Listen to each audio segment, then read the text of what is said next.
Herzlich willkommen zum Scale-Up Podcast.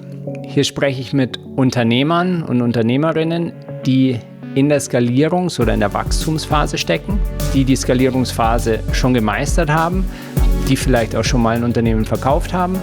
Und ich spreche auch mit Experten, die uns dabei helfen können. Und das Ganze natürlich im Kontext von Scale-Up. Also so wie ihr es kennt. Einfach, pragmatisch und sofort einsetzbar. Hello and welcome to another episode of the Scale-Up Podcast. Today's episode is in English, so I'll be doing the intro in English as well for you.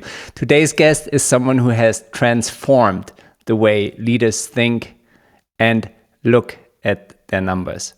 Alan Miltz, co-author of Scaling Up, co-author with Vern Harnish, and creator of The Power of One. He has helped literally tens of thousands of companies over 90 countries simplify their financials and turn cash into a growth engine.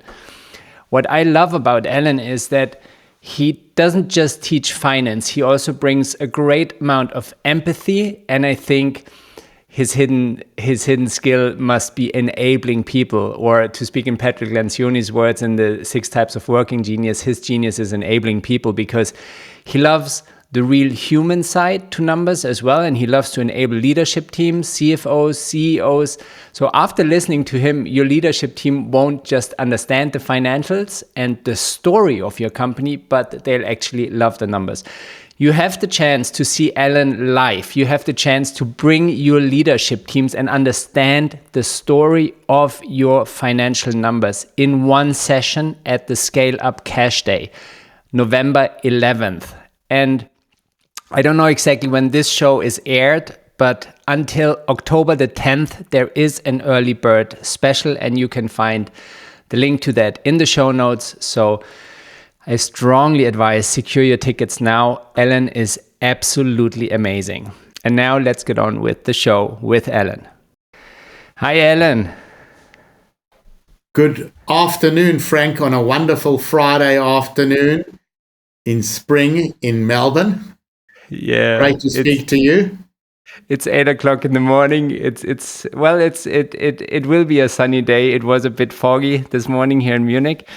Great. Thank you so much for taking the time.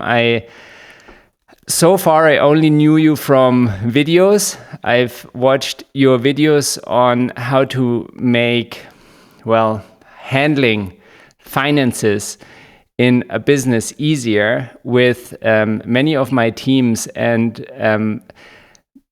they always had great aha effects, and it helped them. It really helped them to get a better understanding of their finances, and not just for the CEO or the CFO, but I think a big part of what you do is to make finance accessible for the whole leadership team, right?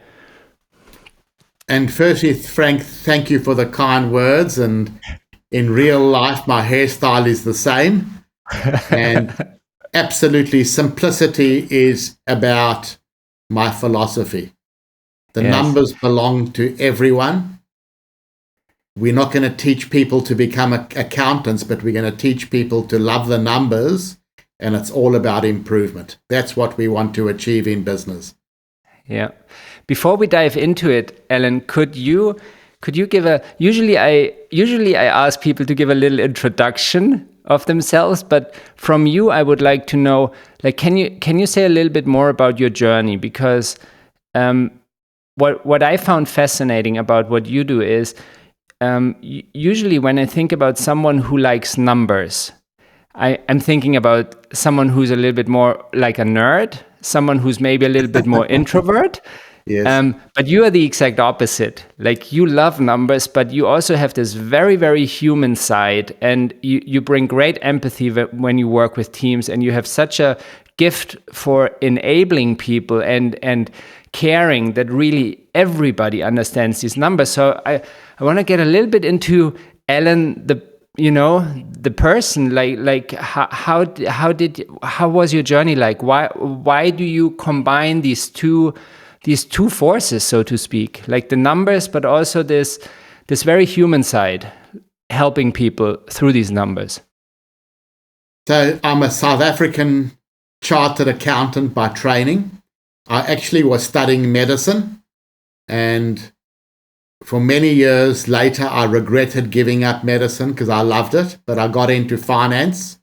My family had a very successful footwear manufacturing company in South Africa. We employed about 1,000 people in our factory making high upmarket ladies' shoes. And then with all the political issues in the country during apartheid, I realized I had to leave. I had to go to another place, and Australia was the destination I chose. It was very similar to where I came from, the same language, the same sports, similar humor. And that's where I've been for the past 30 years. So I helped set up a clothing company called Esprit in Australia. So my background, I kept the fashion side of my personality. And then I started to advise companies in the industry. And I realized wherever I went, Frank, nobody understood the numbers. Yes. We spoke Spanish, the bank spoke Portuguese, accountants spoke another language, and I thought this is crazy. So I started a technology company which would create a standard by which banks, business, and accountants would review performance. We raised private equity from Australia's wealthiest family, and three of us, we were all South African chartered accountants, embarked upon this very successful next 20 years. We became one of the leading banking technology companies on the planet. We got into 500 global banks, and then we sold the business. And then two of us got together and we said, let's now focus on business. The numbers tell a story. Imagine if everyone can tell a story. So you talk about empathy. So when I spell out the word leader, it's Leader. The first thing a leader should do is L is listen. And listen and silent have the same letters. And when you listen, you need to have the E, Lea. E is for empathy. You need to listen to people with empathy. Take off your shoes and put on their shoes. The people who I speak to are the non-financial CEOs, the non-financial management team. Everyone needs to understand the financial story. And my whole career has been dedicated to taking the most complex concepts and making them understandable and enjoyable for non-financial leaders. So just to finish the acronym LEADER, A is you need to have a positive attitude as a leader. D, don't be scared to make tough decisions. E, you need to know how to energize the company. And R is resilience. Everything goes up and down. It's not how far you drop, it's how quickly you bounce back. But L for listen and E with empathy are the words that I've practiced my whole career. So my techniques are used in 90 countries by tens of thousands of business, including being a co-author of the book Scaling Up. Yes. You wrote the cash part of the book, right? Yes, and when Vern Harnish approached me, in my opinion, Vern's one of the great thought leaders of our time. Absolutely. And when Vern approached me, it was such a privilege to be part of his journey and to contribute to his book. So I'm absolutely got the greatest respect for Vern and absolutely feel privileged to be part of this journey. Same here. I had the pleasure of meeting him in 2005. I was living in Shanghai, and I was at the time the president of the chapter of the entrepreneurs organization there, and we had dinner together. And I still remember, because we were the whole board, we were like 14 people, we all were keen on meeting him, and I still remember the question he asked. He said, now guys, each of you tell me one thing about China that I 100% don't yet know. Great question. It was so wonderful. Yes, and because this is Warren, like he always wants to learn. Like he's just always learning and also provoking people to learn more, and it's wonderful. And it's such a small world, Frank, because I came to Shanghai for EO and I presented there twice. I'm not sure if you remember Biggie Stefansson. Of course. Yeah, of course. Very close friend of mine. So during COVID, Biggie called me and said, something has hit Shanghai you won't believe. You need to help our companies because they're locked down. And I said to my wife, you cannot believe what's happening in China. It's a disaster. And 2 months later, Australia got hit with the same terrible virus. And the city I live in, Melbourne, was the longest lockdown in the world. Yes. And I know from the videos that I saw about you explaining cash flow story, how you also used or how you evolved your business around that crisis and how you helped companies through that crisis globally. Exactly. So it was a very interesting time. So 7 degrees of separation that Shanghai has always got a very close to my heart, very, very close to my heart. I mean, let's camp there for a moment. This must have been, lots of companies had cash flow problems during COVID. That must have been a crazy time for you. I was presenting to CEO forums 6 hours a day over the planet, how to survive in a crisis and how to pulse more regularly. So we were, instead of meeting once a week, all the boards that I sit on, we were meeting twice a week. So we were meeting previously once a month. Now we were meeting twice a week. And the companies that I represented did very well in COVID, unless they were in industries that just shut down. But a lot of them did very well in COVID. It was fascinating times. So you just said something. You said you pulsed more frequently. So when you say pulse, what exactly do you mean? Like what kind of indicators are you looking for? Like when you say pulse, what does that mean exactly? We measured daily budgets and daily actuals. So every day, because teams were working remotely, we would say, guys, this is what we need to do today. And at 12 o'clock the same day, we would email everyone. We got 4 hours left today. This is how much we've done so far. Because the biggest problem in business is when you start to miss budgets. It's very difficult to play catch up. So when you bring your budgeting down to a more frequent timeline, and you're doing it daily, people are much closer to hitting targets. So we pulsed more regularly. We engaged with our people, and we were unbelievable in communicating with customers, suppliers. It was an interesting time, but a great time to be with your family. So it was interesting. Would I want to repeat COVID? Never. But it was wonderful to form the relationships back with your family being locked up. Yeah. Going back to what you said about where you came from, like studying medicine, that is so much about helping people, right? And I can see that I can so see this in what you do today. And as a doctor, you would probably look at like relieving like fever or relieving different things, and now you're about relieving cash flow stress. Like, what are some fields where one could look at, or what are some immediate levers when someone comes to you and says, Alan, I got cash flow stress. I really got cash flow stress. Where do you usually look at, or where do you guide them to look to? So firstly, Frank, everyone looks at profit.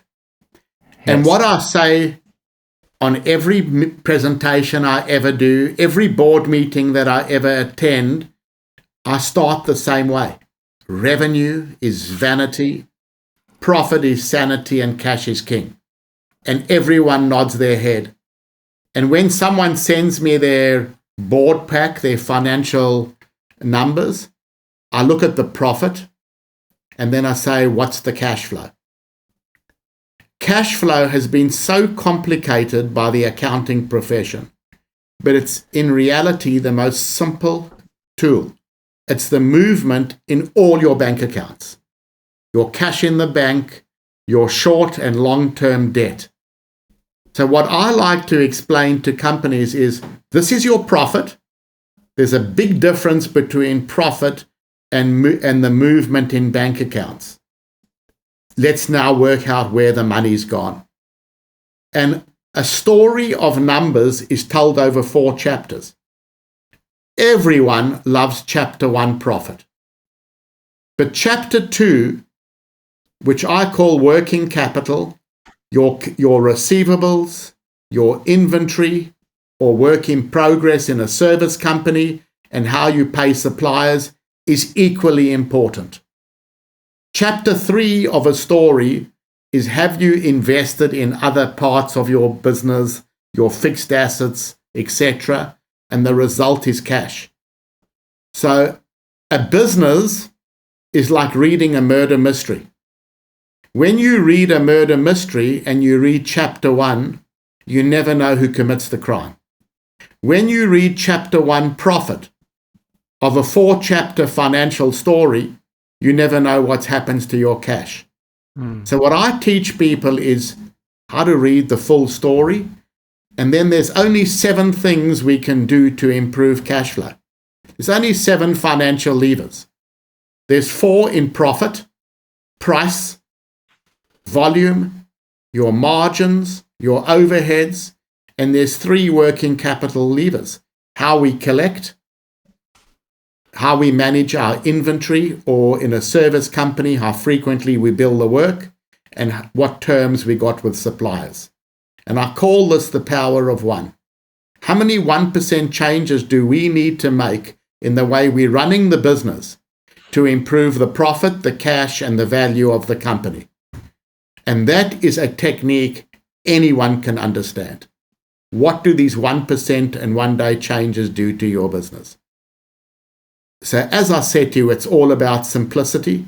It's all about, because if you think about the 7 levers, price and volume are the sales and marketing people.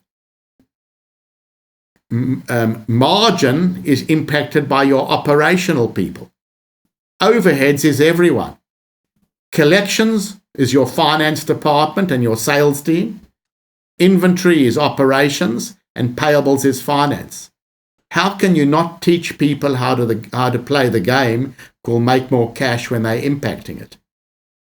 So sharing the numbers and teaching people how to play the game has a dramatic impact on improvement. And when I listen to you, it makes total sense, and it almost sounds easy. But then when I go into companies and I see how the finances are managed day to day, it's not that easy. You look at the numbers, and they don't, like, you look at the balance sheet or you look in a P&L, and what you just said doesn't come out of these numbers that easy. So you've developed a tool to do just that, like cash flow story. And I know also that there has been an update recently. This is what I meant when in the introduction, when I said when I watch your videos with the teams I work with, and they fill in their financial information into the tool ahead of time, and then I can look at these simplified numbers with them, the power of 1. It is such a huge aha effect, because suddenly the sales leader sees what it means if he gives a discount, like how much more they actually have to sell, how much more they have to do in operations in order to just break even again on that discount. Like, can you talk a little bit about the tool that you have there? Yes, I will, but I'm going to first ask the listeners today a few questions. Number 1, do you know the relationship of price to volume, how it impacts cash flow in your company? In other words, put up prices by 1% or change volume by 1%. What's the impact on cash? People are making decisions, Frank, every day without knowing what they do. Exactly. Cash is the result. When a company grows, you need money. When a company declines, there's cash flow impacts. But cash is also the result of the management team. the management team impact these 7 levers. We've got to teach them how to play the game so that they know, I'm making a decision, what can I do? For example, how many of these 1% changes can I make? And so my tool, every single screen in my tool is about, could a non-financial person understand this? Yes. It's not about how can I report in a sophisticated way. Every single screen is about improvement and about the story and about understanding. Why is my profit this? What's my cash flow? How do I make them both better? So our techniques are applicable to management teams, and what we do and what's going to be amazing when I come to Munich is to actually teach people to love the numbers, to absolutely love and embrace the numbers. And that's my guarantee what will happen. So do you recommend, so we're reaching ahead right now because you will be in Munich on November 11 for the Scale Up Cash Day.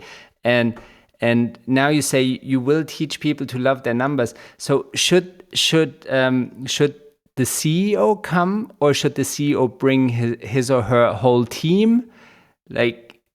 I would love it if the CEO has to come. That's compulsory because they own the story. Yes. And if they can bring 1 to 2 to 3 of their management team, because their management team is critical in impacting the performance. Otherwise, the CEO goes back to the office and said, I saw something great.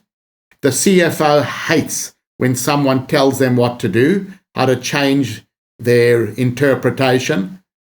What I'm doing, I become the CFO's best friend. Yes. Because the CFO's getting techniques to make themselves more powerful, and everyone else in the organization learns about how do I become a business owner? How do I become better in my role? That's exactly it. People start to think more like an entrepreneur. Correct. Because they have more understanding. It's almost like you give people the tool to understand the impact of their actions in all other departments in a very, very simple way. And again, I love that word, simplicity. Yes. Yes. Yeah.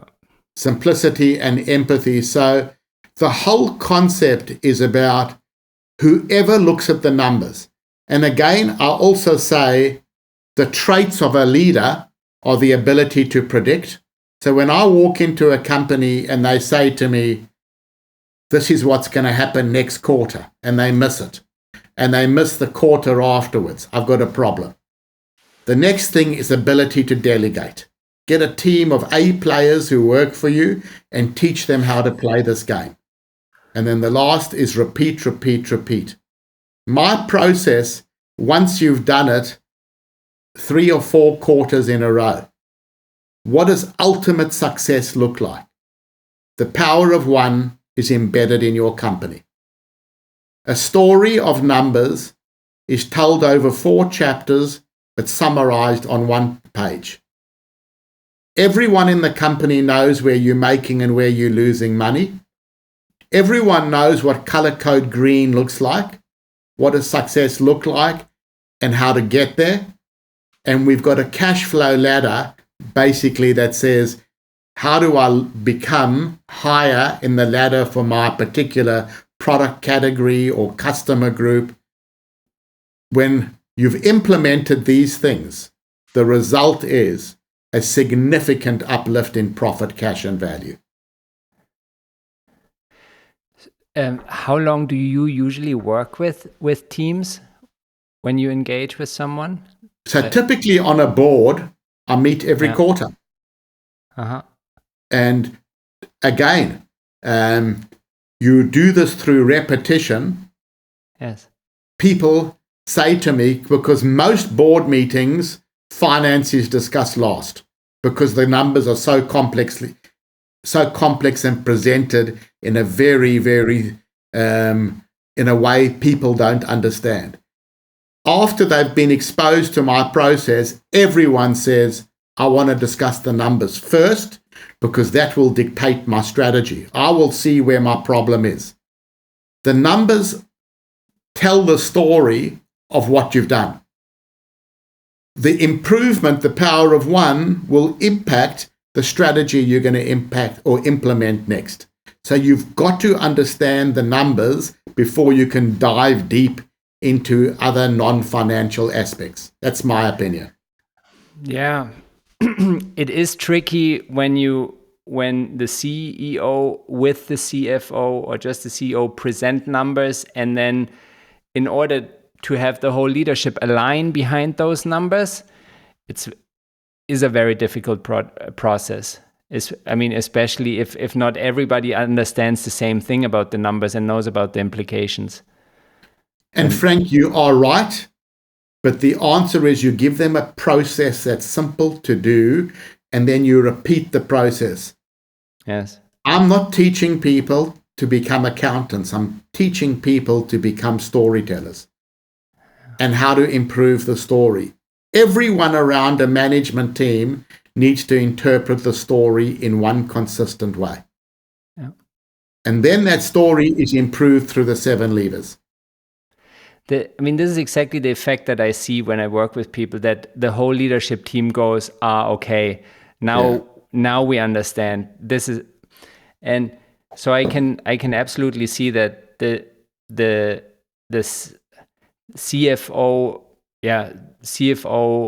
CFOs probably benefit the most from, even more than the CEO, because the CFO is the one who has the most problems usually communicating those numbers or making these numbers mean something for the wider leadership team. The CFOs are doing a brilliant job in what they're employed for. Yes. What we're giving them is a tool to be able to communicate in a way through empathy that everyone else says, I understand now. I get it, and I know how to fix it, and I know how to make better decisions. And that's what it is. It's better, faster decisions in a consistent way. And you replicate these little small 1% tweaking changes. It's a massive uplift. Yes. Can you say a bit more about how you simplify finances? You talked about the chapters. I understand that, but can you say a little bit more about how you simplify finances and what leading indicators especially you are looking for? Because I work a lot with dashboards, and what are good leading indicators when you simplify your finances? Okay, so the leading indicators, you can't change the past, but the past is a very good indicator of the future. So typically when we're making the improvements, you should be doing it on next quarter's or next year's numbers. But the first thing I normally do is I color code a company. So the dashboard that you create for companies is, what is your ideal profile? I can go to any CEO and I can say to them, describe your business to me under the following areas. What's your target for revenue? What's your margin target? What's your operating profit or your EBIT target? How many days should people be paying us? How many days should we be holding of our inventory? Or how many days does it take you to invoice the work you do? And what are your terms with your suppliers? Mm-hmm. Cash is the result of profit and working capital. Your management team needs to know what success looks like, what color code green looks like. And then every quarter, I say to them, let's see where the greens, yellows, reds are. I've just come back from London. I got on the train every day, and every station they made an announcement saying, mind the gap. I'm saying to every company listening today, the KPI for all of you is how many 1% changes do you need to implement in your color coding to go from red to yellow to green? You've got to teach your team what does success look like and the changes they need to make to get back to green.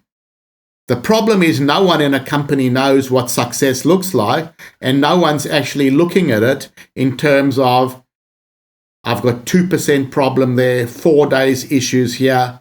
We need to show them the problem, and when we have management meetings, it's called Mind the Gap meeting. What do we need to do to mind the gap to get back to green? Because green means your company is producing the optimal cash that it should be. Reds and yellows means money is sitting in other people's bank accounts. And that's the key thing if we can teach people to mind the gap.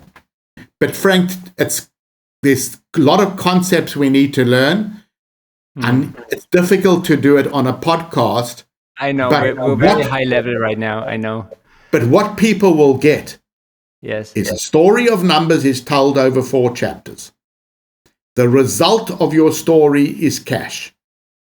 We need to teach people about cash. There are 3 cash flow measures every company needs to implement. Cash flow measurement number 1 is the entire story of your business. What's your profit? What happened to all your bank accounts and why? Management team, you're responsible for cash flow measurement number 2. You can be measured on the profitability of a company and the working capital of a company. Management team, you need to know what color code green means. You also need to have 7 levers in your brain as part of your DNA. Price, volume, margin, overheads, collections, inventory, payables. What did these 1% and 1-day changes do to your profit and cash? And cash flow measurement management team is about growth. What happens if your company sells $1 more? And then where do we make and lose money? How do we create a cash flow ladder for different segments of our business? Then we need to teach the management team how to grow where we make money, how to re-engineer where we're not making enough, continually driving this cash flow improvement. But you're discussing the business in a consistent way. The meeting is about simplicity. The 4 chapters, the big 3 cash, and the power of 1. I can see how it then becomes really clear, like where you are, where you want to go, and how you get there. If it's about these little improvements, always along the same axis, always the same indicators that we discuss in the meeting rhythm, and it just becomes clear. And now I also see how that then not dictates, but influences the strategy, right? So it was so interesting to me. Last year, there was a scaling up conference in Boston. Were you at Harvard? I've just been to Boston and Harvard like 2 weeks ago, but just to visit. So I presented at Harvard, and I had a case study with 2 coaches. One was a 3-chapter coach who loved talking about people, strategy, and execution. And the other one was a 4-chapter coach. The 3-chapter coach gave the most wonderful growth advice. The 4-chapter coach realized the cash flow was so broken, even though profit was good, that the worst thing for the company to do was to grow quickly. The first thing we had to do was optimize cash flow excellence and then use the cash to grow once we've structured the way the company should be run. The 3-chapter coach gave the wrong advice. The 4-chapter coach, because they understood cash, understood a completely different strategy. My question to every CEO listening today, are you a 4-chapter CEO or are you a 3-chapter CEO where you look at people, strategy, execution? Because you, CEO, your KPI is growing the profit, the cash, and the value of your company. You need to become a storyteller, not an accountant, but a storyteller. Ellen, I thank you. This has been amazing. Again, you'll be in Munich on November 11th for the Scale Up Cash Day. You'll be going into all these topics. People, I advise you bring your leadership teams. Tickets are limited to 100 seats. We have a landing page. You can secure your tickets today. We have an early bird discount that runs for another week. So strong advice, go secure your ticket today. Seats are limited, November 11 with Ellen Miltz, Cash Flow Story. Ellen, thank you so much. It's been Thank you so much, Frank. inspiring. I hope that was okay. That was fantastic. Thank you so much. Have a great day. You too. Bye-bye. Cheers, bye. I hope you enjoyed this as much as I did. I think when, the clearer, the simpler someone can express something, the more understanding that person has. And I just feel like when Ellen talks about finances, they just become super, super clear. He has such an extensive amount of experience. He's just a world thought leader in the field. I hope you make it to the event on the 11th of November, the Scale Up Cash Day. Tickets with the landing page, early bird discount till October the 10th in the show notes. If you can't make it, I put links in the show notes as well, how you can get in touch with Alan and see how you can engage with him. And if you wanna shoot me a question, a topic for the future, if you just want to get in touch, please do this through my LinkedIn. And I look forward to have you on our next session. Take care.